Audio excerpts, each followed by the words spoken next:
বাসার chicken drumstick বানানোর জন্য প্রথমে আলু এবং মাংসটা ভালোভাবে সিদ্ধ করে নিতে হবে সামান্য পরিমাণে আদা, রসুন, লবণ এবং গোলমরিচ গুঁড়া দিয়ে।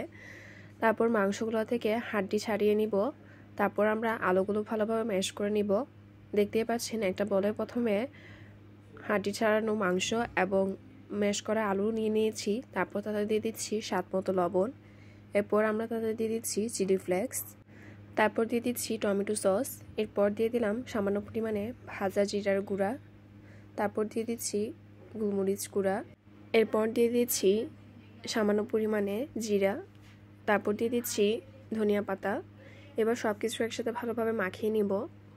মাখিয়ে নেওয়ার পরে স্ক্রিনে দেখতেই পাচ্ছেন কিভাবে প্রথমেই আমরা একটি ছোট্ট বল বানিয়ে নিচ্ছি। তারপর মাঝখানে স্প্লিট করে আমরা রানের হাঁটিটা দিয়ে দিচ্ছি এবং আবার হাতের সাহায্যে চারপাশ থেকে রানের শেপ দিয়ে দিব। এভাবে একে একে সবগুলো আমরা চিকেন ড্রামস্টিক বানিয়ে নিব।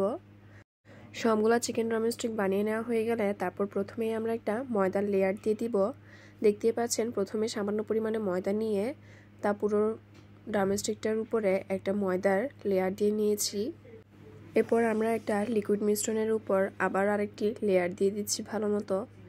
লেয়ারগুলো ভালোভাবে দিতে হবে।